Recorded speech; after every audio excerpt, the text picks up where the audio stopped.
Ya, halo, selamat siang. Assalamualaikum warahmatullahi wabarakatuh. Senang sekali saya Wardahnia bisa hadir berjumpa kembali di sini dan tentunya saya doakan yang sudah bergabung dalam diskusi kita siang hari ini dalam keadaan sehat, bebas dari COVID-19, tapi juga tentunya kita doakan juga yang mungkin sedang tidak fit, sedang dalam kondisi yang kurang sehat, bisa pulih kembali dan bisa beraktivitas seperti biasanya.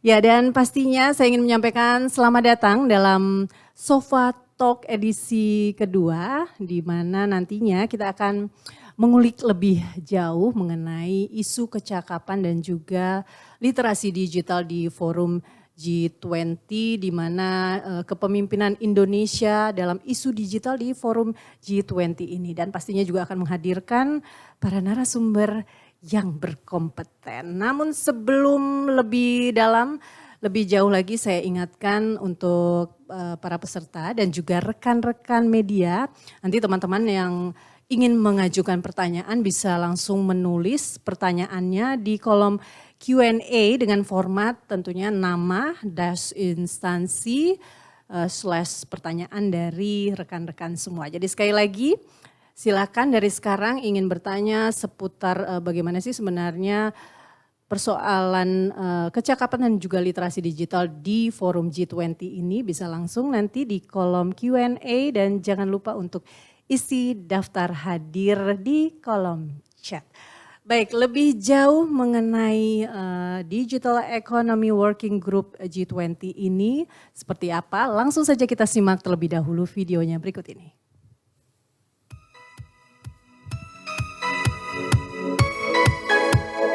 Transformasi digital kini hadir di mana-mana, mulai dari WFH, PJJ, atau belanja online, deket banget sama hari-hari kita kan? Digital Economy Working Group atau Kelompok Kerja Ekonomi Digital yang disingkat sebagai DEWG jadi salah satu rangkaian kegiatan pada forum G20 yang membahas isu-isu transformasi digital yang bersifat global loh. Nah, sebagai tuan rumah DEWG di tahun 2022 ini, Indonesia akan mengangkat 3 isu penting. Yang pertama, konektivitas digital dan pemulihan pasca pandemi COVID-19. Isu ini akan membahas berbagai kebijakan tentang digitalisasi sebagai sarana pemulihan ekonomi, sehingga masyarakat bisa kembali bekerja, bersosialisasi, dan beraktivitas dengan lebih produktif pasca pandemi COVID-19. Yang kedua, kecakapan digital dan literasi digital. Miris gak sih pas denger ada keluarga atau teman kita kemakan hoax, atau ketipu iklan palsu di sosmed, atau terjebak pinjol ilegal?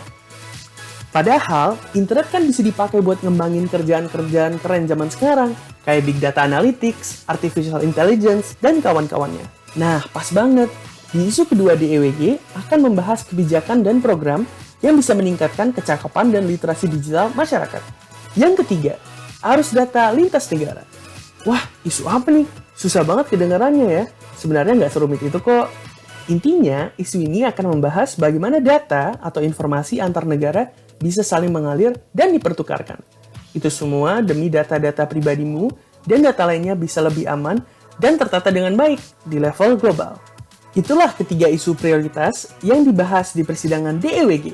Seluruh rangkaian persidangan DEWG akan dipimpin oleh Chair Dina Taiba selaku Sekjen Kemenkominfo dan Co-Chair Dedi Permadi selaku juru bicara dan staf khusus Menteri Kominfo. Bagaimana teman-teman? Seru banget kan pembahasannya? Yuk, terus ikuti perkembangan DEWG G20 tahun 2022 ini. Inilah waktunya Indonesia memimpin, mewujudkan transformasi digital yang inklusif, berkelanjutan, dan memberdayakan. Recover together, recover stronger. Dari Indonesia, dunia pulih bersama. Ya, mewujudkan transformasi ataupun percepatan transformasi digital. Tadi sudah cukup jelas ya, mudah-mudahan terkait Digital Economy Working Group atau DEWG ini sendiri, dan kita tahu bahwa Kementerian Komunikasi dan Informatika Republik Indonesia memang menjadi ketua atau salah pengampu dari kelompok kerja DEWG atau Digital Economy Working Group ini, dan fokusnya tentu saja terkait ekonomi digital. Tadi juga sudah sekilas mengenai isu-isu yang dibahas dalam Digital Economy Working Group ini, diantaranya connectivity and post-COVID-19 recovery, digital skills dan digital literacy, cross-border data flow and data free flow with trust. lebih jauh karena ini kita akan mengulik terkait salah satu isunya, yakni mengenai bagaimana sih kecakapan dan literasi digital. Tentunya saya akan langsung memperkenalkan para narasumber kita. Sudah hadir yang kami hormati Ibu Sekjen, Ibu Sekretaris Jenderal Kementerian Kominfo yang juga merupakan Chair Digital Economy Working Group G20 2022. Ibu Mira Tayyiba, selamat siang. Halo Ibu. Halo Mbak Wardah, selamat siang, salam sehat. Salam sehat, salam digital pastinya ya Bu ya. Dan juga sudah hadir staf khusus Menteri Kominfo yang juga merupakan co-chair Digital Economy Working Group G20, Mas Dedi Permadi. Mas Dedi, apa kabar Mas Dedi?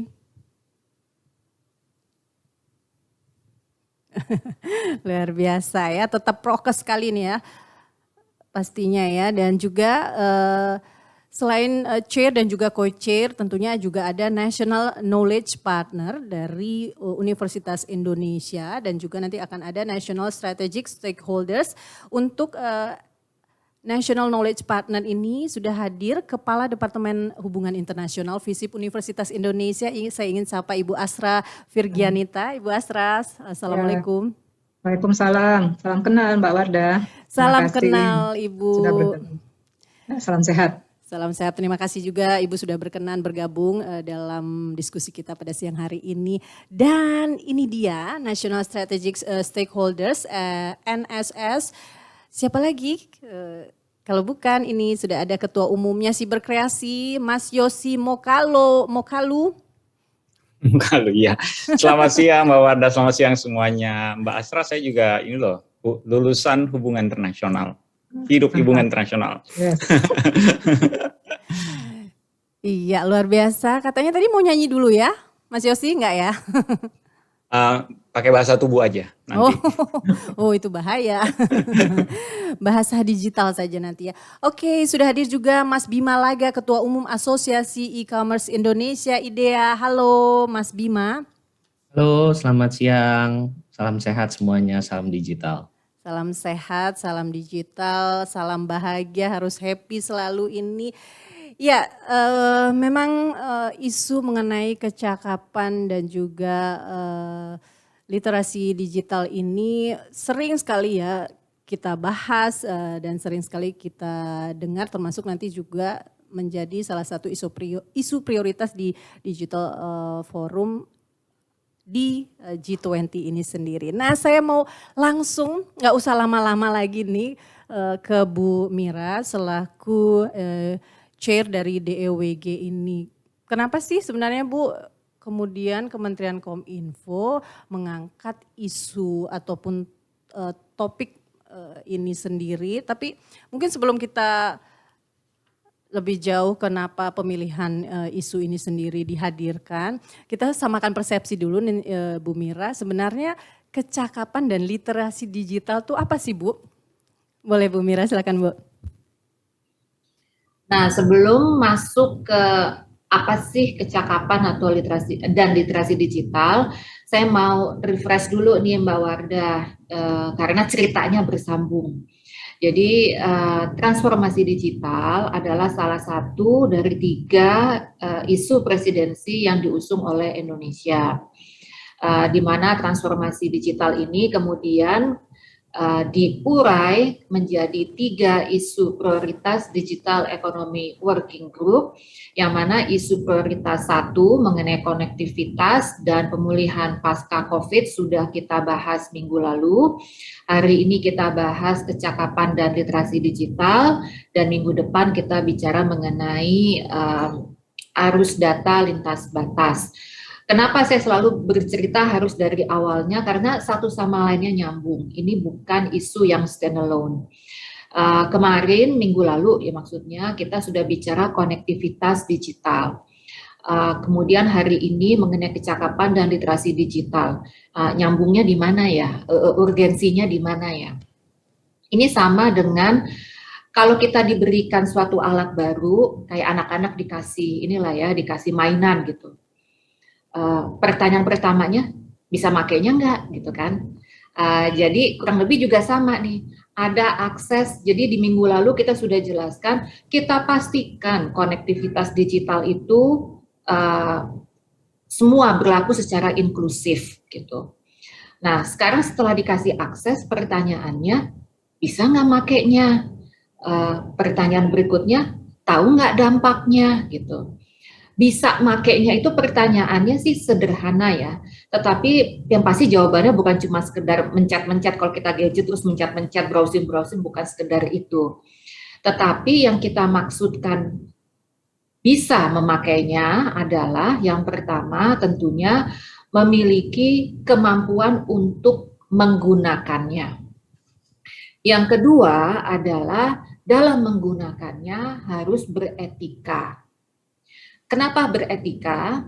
Dalam berapa tahun terakhir, ini data per Desember ya, belum diupdate lagi, kita sudah men-take down sekitar 2,7 juta konten negatif. Kenapa harus di-take down? Karena kita pingin ruang digital kita bersih dan sehat agar bisa digunakan secara produktif. Ini ibaratnya seperti rumah atau ruangan lah. Kalau banyak barang yang tidak digunakan, banyak sampah, kita mau menggunakan ruang itu secara efektif juga agak sulit gitu. Jadi kita ingin kalau untuk yang bersih sama sekali, steril sama sekali, ya kita realistis saja tidak mungkin itu bisa dilakukan, bisa saya sampaikan demikian. Tetapi kalau masing-masing dari kita memiliki pemahaman, memiliki pengetahuan untuk memilih dan memilah, walaupun ada sampah di situ, dia tidak akan tidak akan ambil sampah itu, tidak akan terprovokasi oleh sampah itu. Oleh karena itu, yang kita masukkan dalam literasi digital tadi bukan cuma bisa menggunakannya, tapi juga beretika. Kemudian selanjutnya juga kita bisa melindungi diri kita sendiri. Karena namanya ruang digital, kita tidak pernah, atau kita agak mesti dicek lah dengan siapa kita berkomunikasi. Misalnya, yang di sebelah sana mengaku si A dengan profil begini. Ternyata dia bisa saja bukan yang dimaksudkan. Banyak kasus penipuan, mengaku-ngaku seseorang ternyata bukan, itu juga terjadi di ruang digital. Jadi literasi di sini juga kita harus memiliki pemahaman dan pengetahuan bagaimana menjaga diri kita, bagaimana menjaga data pribadi kita. Itu next step-nya. Kemudian di ujung sana, kalau kita sudah memiliki hal-hal tersebut, diharapkan kita bisa menggunakan teknologi digital untuk menghasilkan suatu nilai tambah. Nah, disitulah letak produktifnya. Kenapa harus produktif ya? Orang Indonesia ini berdasarkan We Are Social ya, dan juga data APJI sebetulnya. Sudah lebih dari 200 juta penduduk Indonesia yang berinternet. Jadi setara sekitar 73,7, katakanlah 74%. Dan berinternetnya itu 8 jam 36 menit. Jadi hampir 9 jam. Jadi 9 jam Mbak Wardah, kalau kita ambil dari 24 jam sehari itu 37,5%-nya didedikasikan untuk berinternet. Jadi kalau kita sudah menghabiskan waktu kita 37,5% untuk hal yang tidak produktif, rasanya sayang sekali. Nah, jadi itu pertanyaan pertama, bisa nggak makainya gitu. Jadi kita bisa menggunakannya, bisa memiliki paham etikanya, paham basic-basic keamanan untuk melindungi diri kita, dan pada akhirnya diharapkan bisa menghasilkan suatu hal yang bernilai tambah. Pertanyaan kedua kemudian, tahu nggak dampaknya?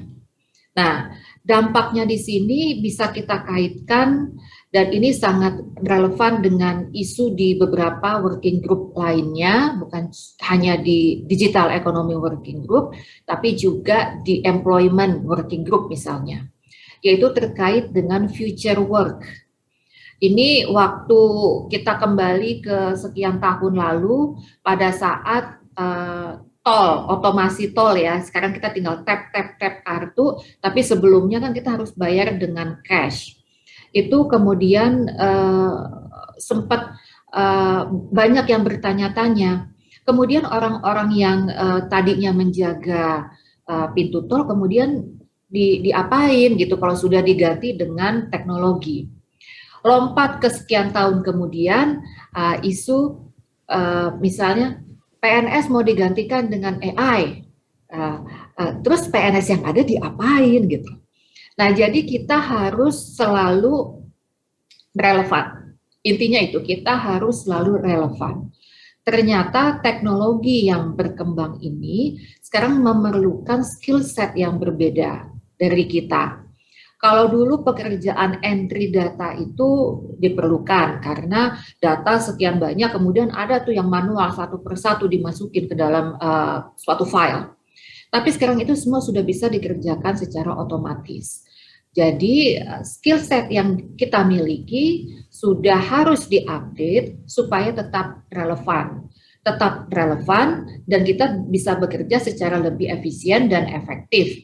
Jadi hal-hal yang bisa dikerjakan oleh mesin, silahkan dikerjakan oleh mesin malah lebih cepat begitu, lebih akurat, tapi kita mengerjakan hal-hal lain yang mesin tidak bisa lakukan. Misalnya pengambilan keputusan atas dasar kebijakan, wisdom itu tidak dimiliki oleh mesin. Itu sepenuhnya kekayaan manusia. Jadi itu sebagai salah satu contoh. Tapi tentunya tidak hanya di lingkup itu, tetapi itu adalah beberapa isu yang ingin kita highlight. Karena masa pandemi ini kembali lagi menjadi suatu bukti nyata bahwa siapa kelompok masyarakat atau siapapun yang bisa adaptif, yang bisa menggunakan teknologi digital, dia bisa bertahan dan bahkan berkembang. Tapi mohon maaf bagi yang tidak bisa, walaupun dia punya aksesnya, tapi dia tidak bisa menggunakan akses itu menjadi suatu nilai tambah, maka dia akan terisolasi. Nah, salah satu fitur dari digital adalah hadir sebagai solusi.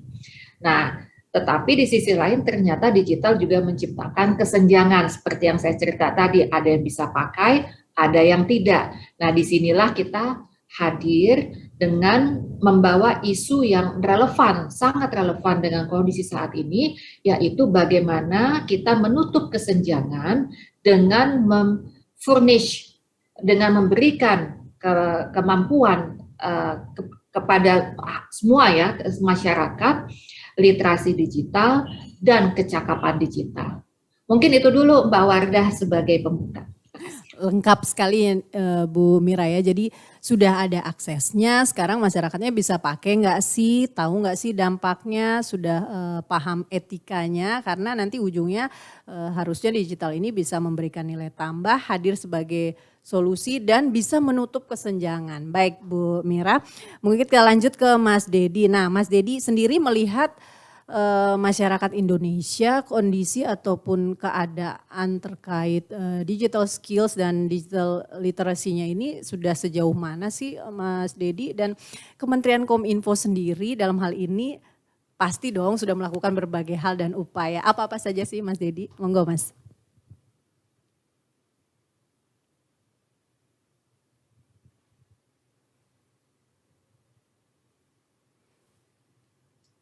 Halo Mas Dedi. Ya, iya. Baik, terkait dengan kondisi literasi dan kecakapan digital di Indonesia, memang harus diakui kita harus banyak berbenah ya. Terutama misalnya menurut survei Kata Data bersama dengan Kominfo, indeks literasi digital di Indonesia tahun 2019 itu mencapai 3,46%. 3,46 skor ya, dan kemudian di tahun 2021 itu naik menjadi 3,49 skornya. Kita melihat ada peningkatan 0,03%, sangat kecil memang, jadi kita memang masih banyak PR yang harus kita selesaikan untuk peningkatan literasi digital di Indonesia. Demikian pula dengan kecakapan digital yang kita ketahui juga perlu banyak improvement gitu ya. Jadi kalau kita melihat, saya mungkin cerita satu-satu secara singkat ya, apa yang harus dibenahi dari literasi digital. Kita memiliki 4 poin khusus yang perlu kita perbaiki bersama-sama sebagai sebuah ekosistem, baik di level nasional maupun global. Ini bukan pekerjaan sendiri-sendiri, tetapi ini kerjaan bersama. 4 hal itu yang pertama adalah digital culture. Bagaimana kita membudayakan ruang digital menjadi ruang interaksi kita yang sebetulnya kurang lebih sama dengan ruang fisik gitu ya, bahwa kita punya standar tertentu untuk saling menghormati, untuk saling menghargai satu dengan yang lain antar netizen dan lain sebagainya. Yang kedua adalah digital ethics yang sangat terkait dengan digital culture. Etika di ruang digital memang perlu kita bersama-sama tingkatkan. Etika di ruang fisik dan etika di ruang digital sebetulnya hampir sama ya. Kalau di ruang fisik kita ketika bertutur harus sopan, harus menghormati, menghargai orang lain, maka demikian pula di ruang digital kita. Yang ketiga adalah yang disebut sebagai digital safety. Bagaimana kita menggunakan internet secara aman. Kalau kita melihat ada banyak kasus kebocoran data pribadi karena ketidakhati-hatian pengguna misalnya.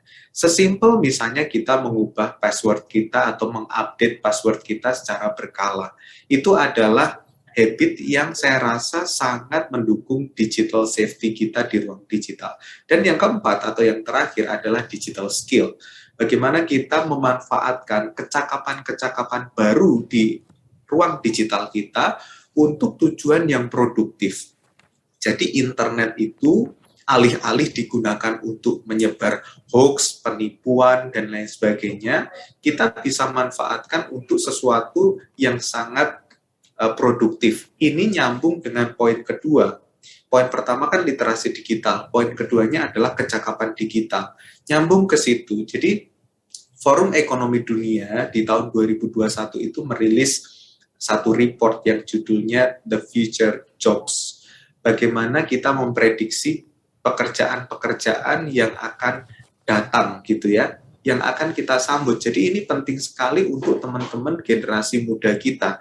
Karena mungkin saja prodi-prodi ataupun jurusan-jurusan di SMA maupun di perguruan tinggi kita itu akan berkembang dengan cepat untuk menyongsong kecakapan-kecakapan digital yang baru. Nah, kecakapan digital ini sebetulnya poinnya ada 2, Wardah. Yang pertama adalah yang disebut sebagai hard skill, yang kedua adalah soft skill. Nah, antara hard skill dan soft skill ini harus kawin satu dengan yang lain. Jadi, kalau WEF itu menggambarkan sebagai terminologinya the most demanded skills in the future, itu adalah perkawinan antara soft skill dengan hard skill. Yang hard skill apa?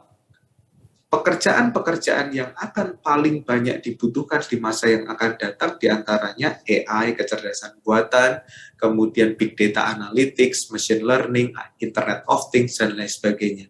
Harus dikawinkan dengan soft skill. Soft skill-nya itu kalau di berbagai sumber ya, McKinsey merilis, Accenture merilis, WEF merilis, Oxford merilis, itu kalau boleh saya rangkum, biasanya saya menggunakan istilah 4C biar gampang. 4C itu apa? Yang pertama complex problem solving, yang kedua adalah critical thinking, yang ketiga adalah creativity, dan yang terakhir adalah communication. Jadi 4C ini yang dikawinkan dengan hard skill yang tadi saya sebutkan akan menjadi kecakapan-kecakapan yang paling dibutuhkan dunia di masa yang akan datang. Bahkan di rilis WEF, mereka mengatakan bahwa akan ada 85 juta pekerjaan yang akan hilang, tetapi di saat yang bersamaan akan ada 97 juta pekerjaan yang akan datang. Ini perlu dirembuk bersama-sama, tidak hanya stakeholders nasional kita, tetapi juga negara-negara lain. Ini waktunya Indonesia untuk memimpin setidaknya negara-negara G20 untuk mencari solusi yang tepat, untuk mencari formulasi yang tepat, untuk mendorong sumber daya manusia bidang digital kita untuk lebih adaptif dan agile untuk menyongsong era baru transformasi digital. Wah, luar biasa. Ini ada sampai ada 4 C ya ini ya Mas Dedi ya. Tadi critical thinking, creativity, communication, dan satu lagi tadi problem solving ya. Communication.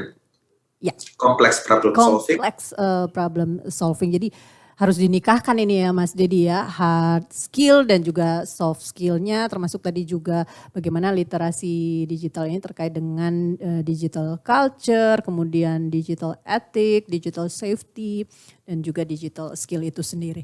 Wah ini komplit ini Mas ya, mungkin C-nya ditambah ini, luar biasa.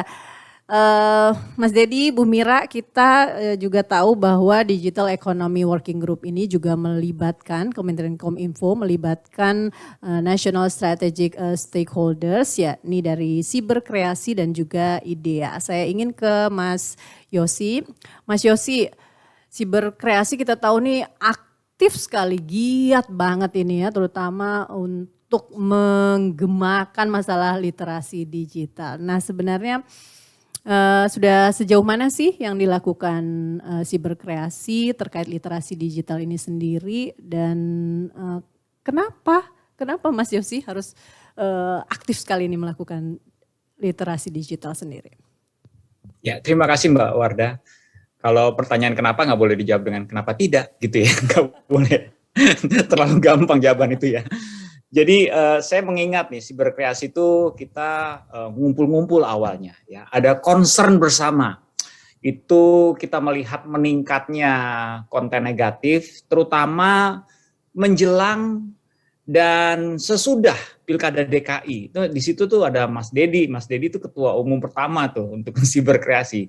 Saya tongkat estafetnya. Jadi karena kita sama-sama punya concern, kita ngumpul, waktu itu memang difasilitasi oleh Kominfo dan juga beberapa komunitas ya, ada Parvi, ada para wartawan, ada para pegiat literasi, bahkan konten kreator, YouTuber, semua yang ngumpul. Kita concernnya sama nih, aduh ini kalau negara kita udara digitalnya masih penuh dengan hate speech, hoax ya, pada saat itu kan menjelang pilkada kan banyak sekali isu-isu politik, penggiringan opini, kita sama-sama khawatir nih, ini bisa kemana nih kita, negara Indonesia bisa kemana. Jadi kita sama-sama punya kepedulian yang sama, belum tahu pada saat itu ini mau kemana nih, kita mau, tapi yang pasti kita kumpulkan dulu kekuatannya. Jadi saya pada awal-awal itu saya melihat pada saat itu kita sebagai sebuah kekuatan yang sangat potensial. Kenapa sangat potensial? Karena rata-rata yang punya kepedulian yang ini, yang dikumpulkan bersama di tempat yang sama itu adalah orang-orang yang memang sudah punya kekuatannya di area digital ya, karena banyak sekali pegiat literasi, banyak konten kreator. Nah, ini kita definisikan bersama. Kita lahirkanlah, kita menyebut nama kita itu Siberkreasi, melalui proses juga tuh namanya nggak gampang, dan juga menyebut diri kita adalah sebuah gerakan nasional literasi digital. Lalu kita temukan visi dan misi supaya kita tahu porsi kita masing-masing, tetap bisa menjaga kenetralannya, karena di dalam situ bukan cuman teman-teman kita yang pegiat literasi, ada komunitas-komunitas besar, ada juga telcos, ada juga platform ya, dan juga bahkan kementerian juga ada di situ, bukan cuma Kominfo. Tapi karena kita sudah definisikan secara visi dan misi kita adalah mencerdaskan kehidupan bangsa, khususnya di area digital, kita sama-sama pegang itu visi dan kita jalankan bersama sesuai dengan porsi masing-masing. Ini yang menyebabkan sampai saat ini saya rasa dengan berkembangnya juga pelanggaran dari cyber, ya, kejahatan cyber, pelanggaran cyber, ini justru di sisi yang lain, di other side of the coin-nya menjaga awareness kita bahwa kita masih punya PR nih. Apalagi tadi Mas Dedi sempat bilang ya, kita tahu sendiri bahwa kita punya rapor indeks digital kita tuh masih belum memuaskan lah. Di atas menengah, tapi belum sampai baik atau cukup baik, sangat baik. Jadi kita punya target untuk mencerdaskan bangsa ini. Kalau bisa, kalau pemerintah sedang melakukan percepatan pembangunan infrastruktur telekomunikasinya dari 10 tahun menjadi 2 tahun, berarti pembangunan manusia juga harus bisa mengimbangi secepat itu. Sedangkan kita tahu juga pelanggaran atau kejahatan crime-nya juga berkembang. Jadi nih luar biasa gimana kita mau slow down. Ini makanya kita selama ini kan sudah hampir 5 tahun lebih ya, Siberkreasi itu kita bergandeng tangan dengan Kominfo dalam hal ini dalam rangka mencerdaskan bangsa di area digital. Kita dukung beberapa program Kominfo. Kalau tahun lalu kita lebih fokus kepada daerah-daerah. Ada yang namanya kegiatan Makin Cakap Digital ke 514 kabupaten kota. Dan tapi sebelumnya kita sudah belum masuk ke sana, kita sudah banyak sekali kegiatan literasi digital. Selain dengan kegiatan yang tersebut, kita juga ada kegiatan yang sifatnya lebih umum. Ini mungkin lebih advance lagi, seperti kelas-kelas buat podcast, public speaking. Bahkan tadi malam baru saja kita ada kelas untuk mengerti tentang apa itu NFT ya. Jadi kita progres terus, kita mengejar terus dan memberikan masyarakat itu literasi digital sesuai dengan apa yang mereka butuhkan. Karena kalau dalam siberkreasi itu memang kita menemukan pilar atau 4 modul dasar yang lahir dari pilar tersebut, yaitu digital skill, digital culture, digital ethics, digital safety ya. Tetapi untuk masyarakat urban mungkin banyak yang lebih butuh pengetahuan digital yang lebih advance. Makanya kita selain melakukan literasi digital dasar tersebut, kita juga menyediakan kelas-kelas advance untuk literasi digital. Ini yang sampai sekarang memberi kita semangat terus, konsisten, dan juga melakukan literasi digital ini karena menyadari kita dijaga oleh visi kita sih sebenarnya, yaitu mencerdaskan kehidupan bangsa di area digital. Kita nggak mau kalah dong, bangsa Indonesia tidak boleh kalah dengan bangsa-bangsa yang lain dalam rangka menuju ke masyarakat digital.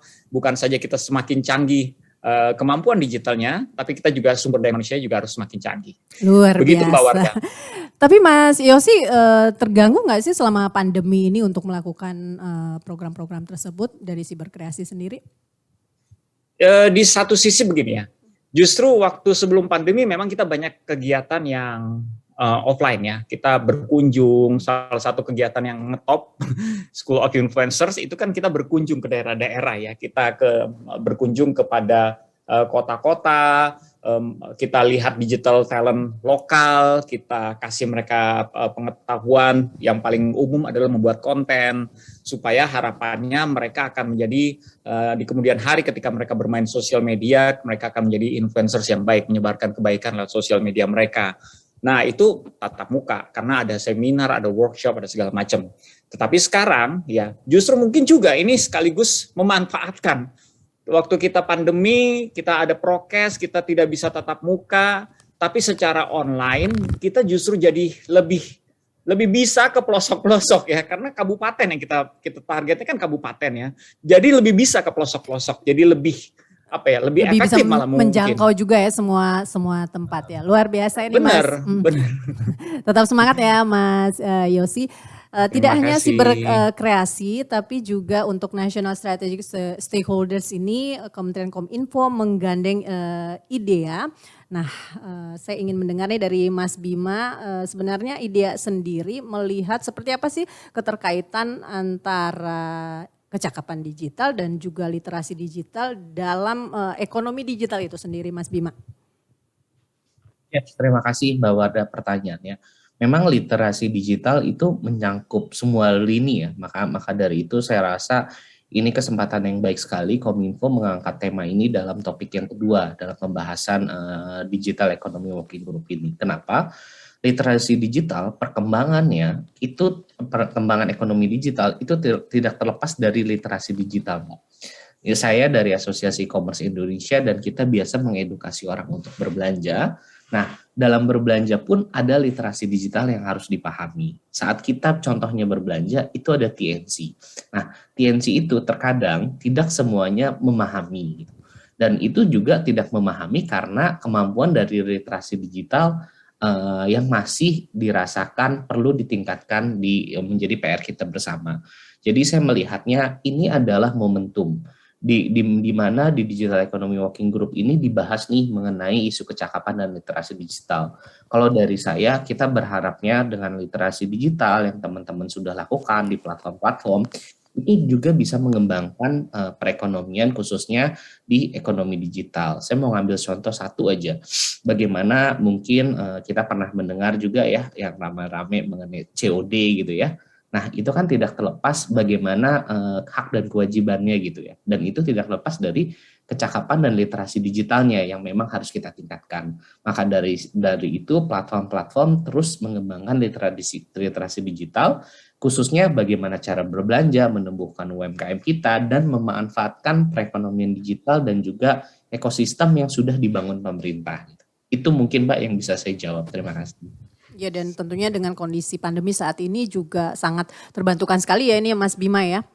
Betul, sangat impact sekali untuk membantu para UMKM ini mengembangkan dalam perekonomian digital mereka. Ya Mas Bima, terima kasih. Selain national strategic stakeholders, ada juga national knowledge partner yang dilibatkan oleh Kementerian Kominfo untuk DEWG ini. Sudah ada Ibu Asra Virgianita. Bu Asra, tadi kita sudah banyak sekali membahas soal digital skills dan juga literasi digital ini sendiri. Nah, menurut Ibu nih pokok bahasan apa sih yang memang seharusnya bisa difokuskan atau didiskusikan di forum DEWG itu sendiri, Bu? Oke, kalau kita bicara tentang pokok bahasan apa, saya kira tadi jelas sudah disampaikan oleh Bu Mira, Pak Dedi, dan Bima dan Mas Yosi tadi ya, bagaimana kemudian isu ini menjadi penting. Yang terutama saya kira kalau kita bicara tentang digital literacy dan digital skills, ini konteksnya adalah bagaimana kita mendorong gitu ya, kerjasama internasional untuk ikut ya, dalam mendorong peningkatan kecakapan dan literasi digital. Jadi bahasan ini yang paling penting untuk memastikan bahwa kita mampu untuk kemudian mengatasi digital divide ya, yang bisa menghambat pemanfaatan potensi dari digital ekonomi ini atau transformasi digital di sektor ekonomi misalnya. Dan juga mengatasi hal-hal yang tadi misalnya malware ya, cyber security dan sebagainya. Selain itu penting juga untuk tetap mengingat bahwa di dalam digital ekonomi ini ada isu tentang inklusivitas ya. Saya kira bahasan tentang ini tetap perlu dibawa ya di dalam Digital Economy Working Group ini untuk memastikan bahwa prinsip no one left behind gitu ya, itu diimplementasikan di dalam kesepakatan-kesepakatan dan memastikan bahwa semua unsur masyarakat ya itu bisa memanfaatkan Digital Economy Working Group ini. Jadi ini tentu menjadi masalah global yang kemudian harus direspon terutama untuk forum G20 ini, dan saat ini kita memegang presidensi, kita punya ruang besar untuk menyampaikan apa yang menjadi concern kita, terutama juga di sini membawa aspirasi terutama untuk negara-negara berkembang ya, yang tapi tetap harus memastikan bahwa yang namanya isu digital literasi, digital skills ini adalah isu yang universal, manfaatannya tentu akan menjadi satu hal yang kemudian saling terkait dengan yang lainnya, bukan hanya untuk kepentingan individu, tapi bukan juga negara, tapi juga menyangkut kepentingan global. Saya kira itu, Mbak Wardah. Apalagi kita tahu juga Indonesia ini negara berkembang pertama ya Bu, yang kemudian mengetuai ketua DEWG ini. Betul. Ya mungkin apa nih kira-kira yang bisa dicapai oleh Indonesia sendiri yang ingin dicapai? Saya kira yang terutama ini yang harus kita dorong adalah bagaimana kemudian mengupayakan adanya ukuran-ukuran terkait dengan digital literasi ya dan digital skills ini. Jadi dan kemudian bagaimana mengupayakan kerjasama internasional tadi ya, baik itu di dalam konteks pertukaran antara informasi tentang kebijakan gitu ya, atau best practices ya. Saya kira ini semua menjadi penting untuk didorong oleh Indonesia untuk memastikan tadi ya, kembali kepada pilar-pilar yang kita sepakati, no one left behind, prinsip inklusivitas di dalam upaya di dalam isu digital literasi dan digital skills itu sendiri. Ya, saya kira itu Mbak Wardah. Ya, sepakat Ibu ya, terutama best practices ini ya, tentunya di forum ini juga kita bisa saling berbagi pengalaman dan akan membawa manfaat yang penting pastinya untuk Indonesia. Saya ingin kembali lagi nih ke Mas Yosi, belum nyanyi soalnya. Mas Yosi, Siberkreasi sendiri nih seperti apa sih nanti di masa mendatang dalam upaya untuk mendorong literasi digital ini sendiri, kerja bareng dengan pemerintah pasti akan terus berlanjut. Nah apa nih, karena pasti banyak sekali hal yang jadi PR dari Siberkreasi dan juga tentunya teman-teman pegiat lainnya. Ya, kan kita tahu masalah digital, apalagi digital teknologinya sendiri kan sesuatu yang berkembang dengan cepat ya. Penipuan itu tidak tidak stay dengan satu jenis penipuan. Ya, mereka akan semakin canggih, yang buat hoax semakin canggih, penjahat-penjahat cyber juga semakin canggih. Oleh karenanya kita dalam hal literasi digital kita harus terus mengevaluasi dan meninjau ulang modul-modul yang sudah kita persiapkan, pembelajaran literasi digital yang sudah kita persiapkan untuk masyarakat. Di lain hal juga kita harus meninjau kembali nih sasaran yang sudah kita jalankan di tahun 2000 sebelumnya kan kita ke kota, ke kabupaten kota nih. Apakah itu sudah tepat melakukan literasi digital seperti itu, atau mungkin jangan-jangan kita bisa mengevaluasi dengan mungkin sasarannya lebih fungsional nih sesuai dengan misalnya ya komunitas-komunitas. Karena kalau dalam kabupaten kota kita tidak bisa menemukan secara tajam kebutuhan digitalnya. Kita pernah mengadakan webinar contoh ya, dalam audiensnya itu campur range usianya, tapi temanya tentang UMKM. Tapi sebagian dari pesertanya masih duduk di bangku sekolah, ada yang SMP, ada yang SMA. Jadi kita jadi berpikir ini penyelenggaraannya kalau kita pakai tema, pakai sasarannya daerah, ini mesti kita tinjau ulang karena audiens di daerah itu kan beragam ya. Tapi kalau komunitas, kalau misalnya contoh ya, kita coba kita alihkan kepada komunitas, sasaran komunitas. Misalnya komunitas petani, jelas kebutuhannya apa yang mereka butuhkan, pengetahuan digital seperti apa yang mereka butuhkan. Jadi ini dua hal, termasuk salah satu yang harus kita tetap lakukan ya, meninjau sasaran, meninjau kembali modul-modul kita nih, mana yang dasar, mana yang lebih cocok dipakai untuk masyarakat Indonesia sesuai dengan kebutuhan digital mereka. Lalu kalau misalnya melibatkan masyarakat, ini selalu dari awal kita juga melibatkan masyarakat karena kita percaya mencerdaskan kehidupan bangsa itu kan panggilan bersama ya, bukan cuman Kominfo, bukan cuman pemerintah, bukan cuman Siberkreasi, tapi saya rasa Mas Bima, Mbak Asra di sini, bahkan secara personal Mas Dedi, Bu Mira, kita semua punya panggilan untuk mau mencerdaskan kehidupan bangsa. Nggak usah gitu deh, kalau kita paling pinter dalam keluarga atau kita tahu sesuatu, pasti kita ingin bantu orang yang dalam keluarga kita, orang-orang terdekat kita. Apa hal tersebut kita akan ajarkan gitu ya, orang tua ngajarin matematika kepada anaknya. Demikian juga dengan melibatkan masyarakat umum ya. Keterlibatan paling sederhana apa sih? Mau diajar kan, itu paling sederhana. Ini mau belajar literasi digital nggak, itu paling sederhana. Tetapi keterlibatan yang lebih jauh lagi adalah kalau kita bisa empowering setiap orang terliterasi, mau juga meliterasi, jadi agen perubahan. Nah ini yang kita lakukan, makanya di Siberkreasi itu kita punya event, misalnya salah satunya nih contoh ya, ada Siberkreasi Awards.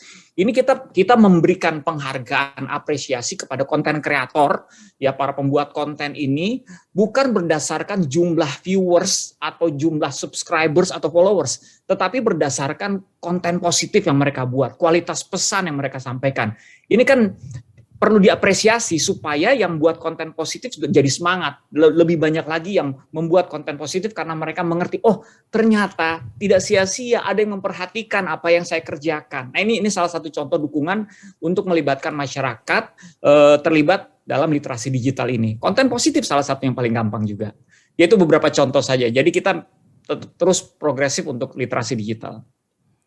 Baik, ya mungkin ini ya Mas ya, intinya bahwa memang semua harus bertanggung jawab, ini bukan cuma tugas Siberkreasi, bukan cuma Kominfo, bukan IDEA, tapi memang kita semua nih harus bareng-bareng nih, karena tadi satu ya untuk mencerdaskan kehidupan bangsa. Ini saya mau ke Bu Asra, sudah ada pertanyaan dari audiens dari Pak Satrio Santoso, alumni HI juga sudah bergabung ini dari Davao Filipina.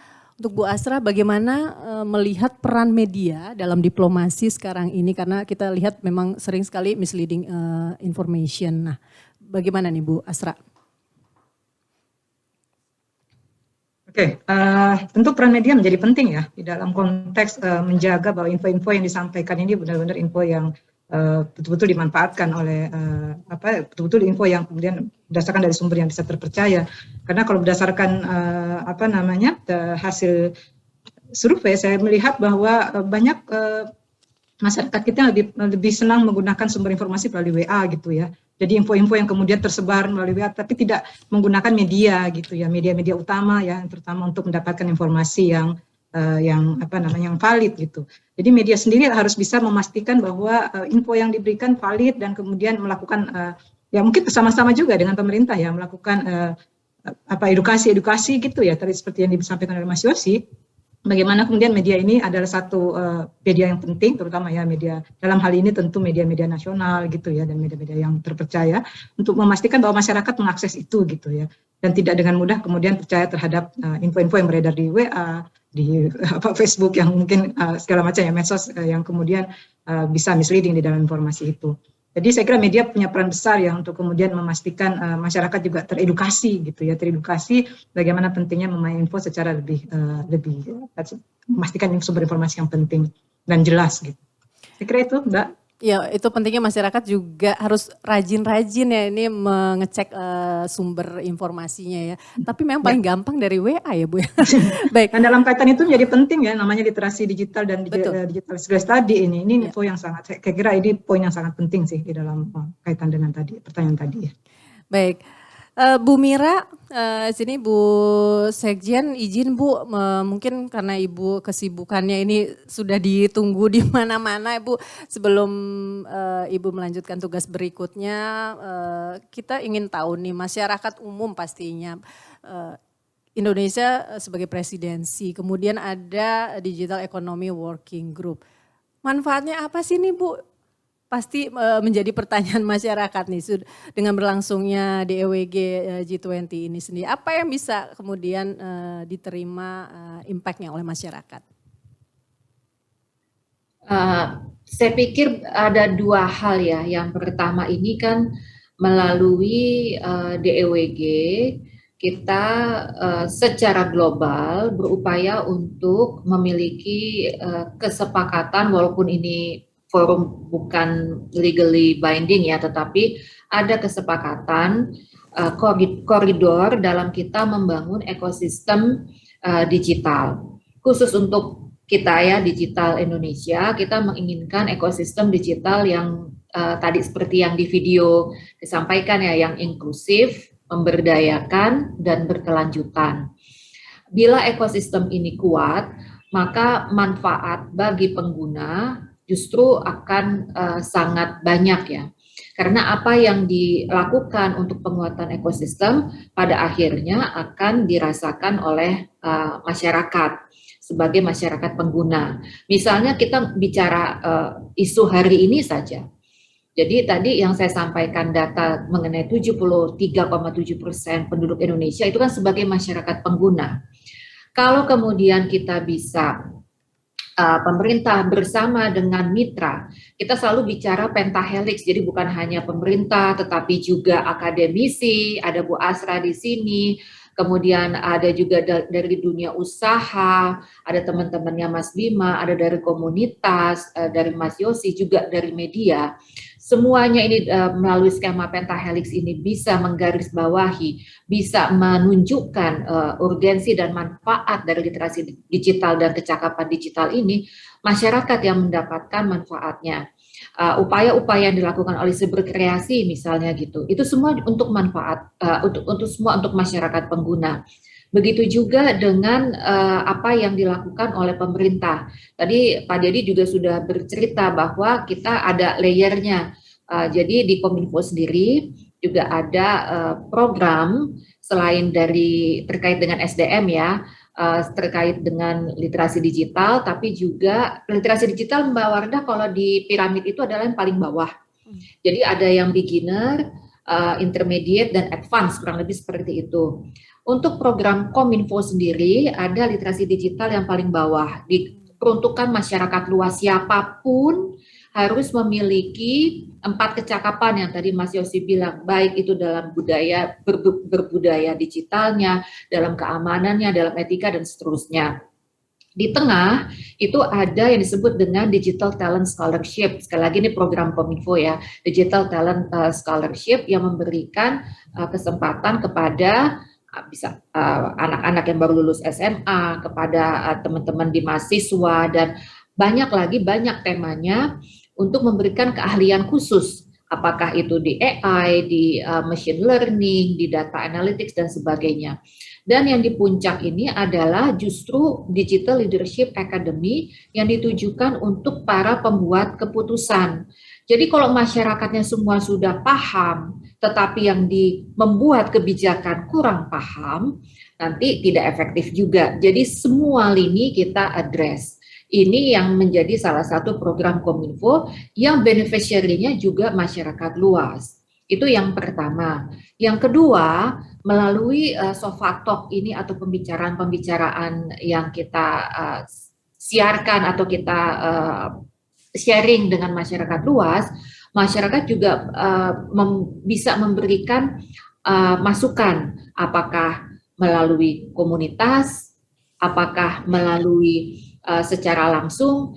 Di video tadi tuh ada tuh media sosial, mau kontaknya Kominfo lah, apakah email ataukah media sosialnya, bisa juga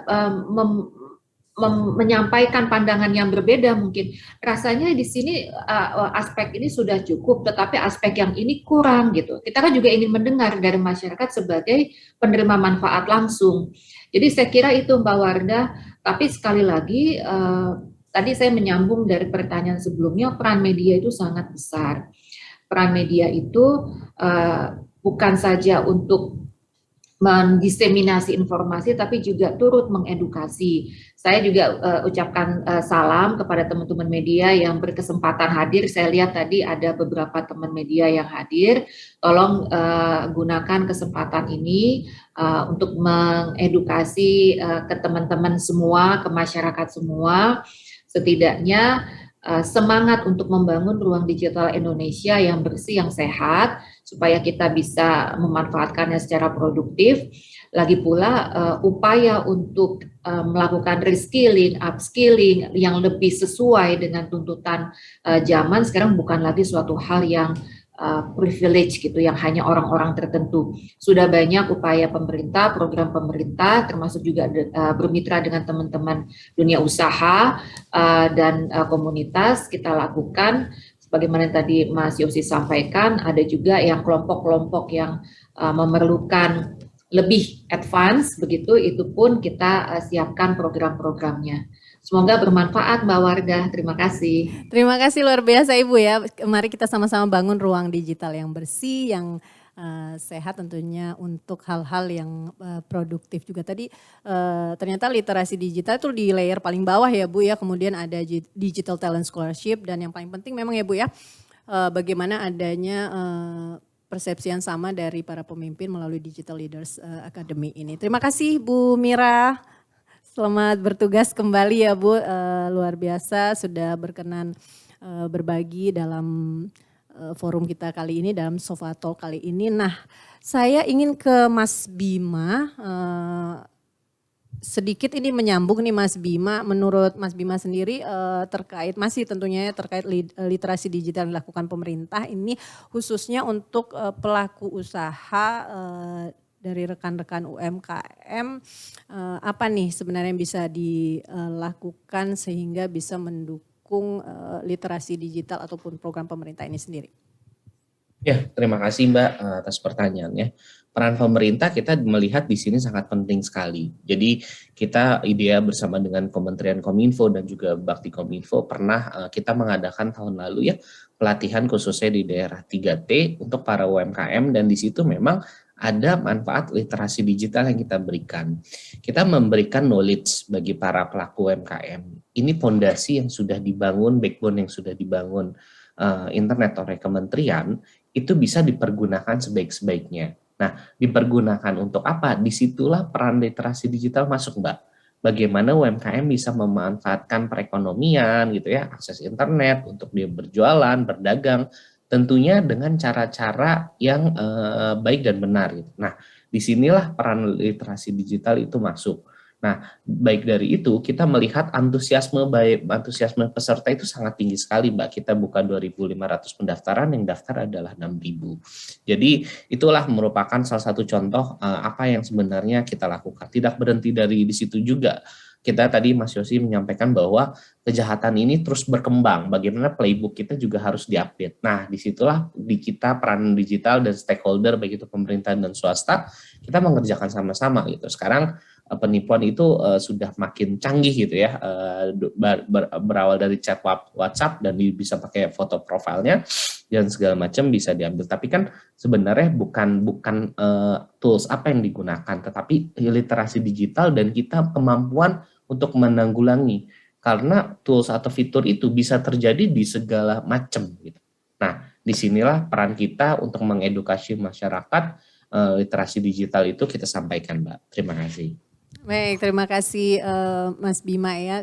Yang pasti memang manfaatnya nggak akan lari kemana-mana juga, pasti juga ke teman-teman UMKM dan juga pelaku-pelaku usaha ini ya Mas Bima ya. Baik, sudah ada penanya yang ingin bertanya ke Mas Dedi dari, oh ini anonim ya, tidak menyebutkan nama. Mas Dedi, sebenarnya literasi digital masyarakat itu sudah siap untuk melangkah ke pemilu dengan digital vote? Nih sudah kerasa nih suasana 2024 nih. Gimana nih Mas Dedi? Baik, pertanyaannya menarik sekali ya. Ketika kita berbicara tentang literasi digital, itu sebetulnya adalah basic digital skill untuk banyak isu. Jadi kalau tadi Bu Mira menggambarkan piramida yang paling bawah, itu istilahnya adalah basic digital skill. Nah, basic digital skill ini adalah baseline untuk kecakapan-kecakapan digital yang lebih advance di atasnya gitu ya. Bisa untuk urusan ekonomi, bisa untuk urusan tata kelola pemerintahan, bisa untuk urusan tata kota, bisa juga untuk urusan pemilu atau urusan politik.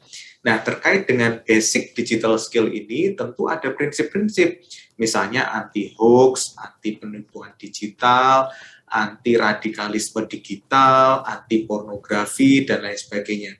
Yang terkait dengan politik tentu saja di situ ada banyak tantangan. Misalnya cyberbullying ketika masa pemilu berlangsung misalnya sangat mudah kita temukan di ruang digital kita. Makanya bagaimana kita meliterasi masyarakat untuk bisa sadar tidak melakukan cyberbullying atau melakukan hate speech misalnya. Itu pun juga harus kita perangi bersama-sama untuk menciptakan ruang digital kita yang lebih sehat. Jadi istilahnya mulai dari cyberbullying, hate speech, hoax yang disebut sebagai information disorder itu ya. Jadi information disorder itu macamnya banyak, diantaranya hoax, cyberbullying, dan teman-temannya itu. Itu adalah kecakapan dasar untuk kita lebih bisa dewasa di dalam menghadapi bidang-bidang kehidupan masyarakat yang kita hadapi sehari-hari. Termasuk juga terkait dengan ruang-ruang politik kita, aktivitas-aktivitas politik kita, misalnya pemilu dan lain sebagainya. Kalau basic digital skill kita sudah mumpuni, maka ketika kita masuk pemilu, tidak hanya soal e-voting yang penting, tetapi juga behavior, perilaku para pemilih untuk bisa lebih dewasa menggunakan ruang digital, baik itu media sosial maupun platform digital lain, itu menjadi sangat penting, Mbak Wardah. Jadi, soal e-voting itu satu hal yang penting, tetapi yang lebih mendasar sebetulnya perilaku yang sehat, perilaku yang etis di ruang digital itu untuk memperkuat dan meningkatkan kualitas demokrasi serta pemilu kita. Spesifik terkait dengan e-voting, saya ingin memberikan komentar. E-voting memang saat ini sedang dijajaki oleh pemerintah, tidak hanya Indonesia saya rasa, tetapi di banyak negara juga sudah mulai, bahkan ada yang mengimplementasikan. Tetapi soal e-voting ini, pemerintah setidaknya mempertimbangkan 3 hal. Yang pertama adalah aspek tata kelola, yang kedua adalah aspek teknologi, dan yang terakhir adalah aspek sumber daya manusianya. Tata kelola, apakah regulasi kita sudah memungkinkan untuk kita masuk ke era e-voting, gitu ya. Kemudian yang kedua, soal teknologi. Apakah teknologi di Indonesia sudah cukup mumpuni untuk masuk ke dalam e-voting? Dan yang terakhir adalah SDM. SDM ini adalah SDM pengelolanya, apakah sudah siap para ASN atau para penyelenggara pemilu itu SDM-nya siap untuk melakukan e-voting, masyarakatnya apakah juga sudah siap untuk melakukan e-voting. Nah, 3 hal inilah yang menjadi pertimbangan utama pemerintah saat ini, apakah kita akan menuju e-voting atau tidak. Sebetulnya ada 2 terminologi ya, e-voting dan e-counting. Tapi kalau e-counting ini perhitungan secara elektronik itu sudah lebih maju. Kita sudah melakukan persiapan ya untuk mempertimbangkan e-voting sebagai e-counting sebagai salah satu instrumen di dalam memperkuat kualitas perhitungan dan kecepatan perhitungan suara ketika masa pemilu. Itu e-counting. Tetapi untuk e-voting memang kita perlu mempertimbangkan betul-betul dari 3 aspek tersebut. Demikian, Wardah. Ya, ada banyak hal yang harus memang dipersiapkan tadi ya Mas Dedi ya, regulasi, teknologi, SDM termasuk masyarakatnya itu sendiri. Nah, kita balik lagi nih ke laptop kita sebagai penutup ini Mas Dedi, mungkin ada closing statement terkait Digital Economy Working Group ini sendiri. Baik, saya ingin menutup dengan satu karya tulisan Malcolm Frank dan kawan-kawan. Judul bukunya adalah What to Do When Machines Do Everything. Apa yang harus kita lakukan jika mesin melakukan semuanya? Karena kita sedang masuk ke era digitalisasi, semua serba didigitalkan, banyak pekerjaan yang diambil alih oleh mesin. Saya tadi menyebutkan bahwa akan ada 85 juta pekerjaan yang sebagian besar diambil alih oleh mesin.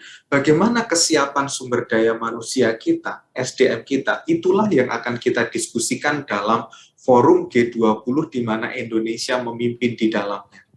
Kita punya tantangan besar konten negatif di internet seperti hoax, cyberbullying, hate speech, dan kawan-kawan.